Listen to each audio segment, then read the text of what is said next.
vez por ano, as ruas do Brasil ficam assim.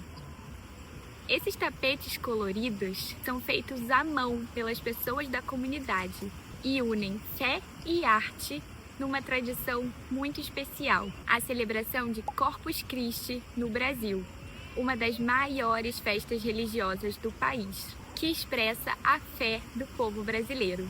Mas afinal, o que são esses tapetes e por que eles aparecem só uma vez no ano? Na dica de hoje, a gente vai entender de onde vem essa tradição e como ela funciona aqui no Brasil, como é celebrada, quais são as comidas típicas dessa época e, claro, qual vocabulário você precisa saber para usar nesse dia. Esses tapetes chamam a atenção de qualquer pessoa que passa e são montados no Brasil no dia de Corpus Christi. Corpus Christi é uma expressão que significa corpo de Cristo e é uma data religiosa que celebra a Eucaristia, o momento em que a hóstia passa a ser entendida como o corpo de Jesus Cristo, segundo a Igreja Católica. Mas calma, mesmo que você não ligue muito para a religião, o que chama a atenção é como esse dia é celebrado aqui no Brasil. Os tapetes coloridos são feitos de materiais simples como serragem, flores e areia ou sal colorido, e não são apenas decoração. Os tapetes coloridos mostram a fé das pessoas que os criam e une as pessoas numa tradição em comum.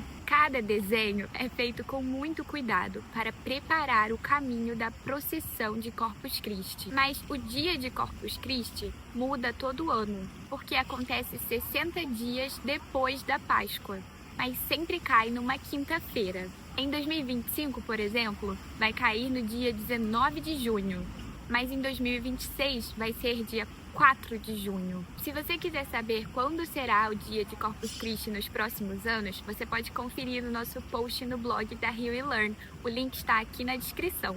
É importante saber a data de Corpus Christi porque esse dia é feriado em algumas cidades do Brasil e em outras não. E aí vem uma parte meio confusa, mas eu vou explicar. Na verdade, Corpus Christi é o que a gente chama de ponto facultativo. Isso quer dizer que cada cidade, cada estado, cada empresa decide se vai funcionar ou não. Em cidades como Belo Horizonte, São Paulo e Porto Alegre, é feriado oficial. Mas aqui no Rio, Corpus Christi é ponto facultativo. E como cai sempre numa quinta-feira, muita gente emenda com a sexta-feira e aproveita para viajar. Mas a nossa escola continua funcionando e quem quiser aproveitar o feriado para estudar português é muito bem-vindo. Aqui no Rio, nós temos uma forma muito especial de celebrar essa data. Acontece uma missa na Igreja da Candelária, no centro do Rio, e depois uma procissão até a catedral. Durante a celebração, as pessoas doam alimentos para moradores de rua ou instituições como orfanatos ou abrigos. E claro, como estamos falando de Brasil, tem sempre uma comida típica envolvida. A comida típica do dia de Corpus Christi varia de região para região, mas em todo o país é muito comum comer pamonha nessa época. A pamonha é feita de milho, leite e açúcar e é cozida dentro da própria palha do milho.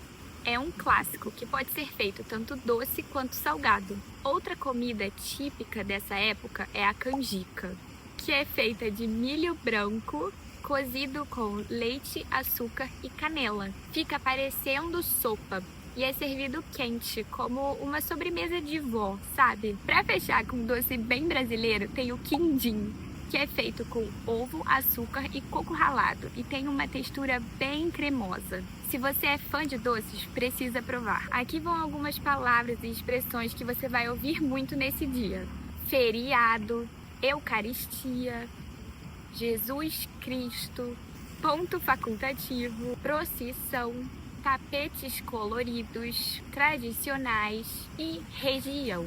Corpus Christi é uma ótima oportunidade para observar como a cultura e as tradições se manifestam em cada canto do Brasil. E claro, experimentar algumas comidas bem típicas daqui. E já que a gente está falando de tradições, o Dia dos Namorados aqui no Brasil também é completamente diferente de outros países. Se você quiser entender melhor, tem um vídeo aqui explicando tudo sobre isso. Até a próxima dica. Tchau!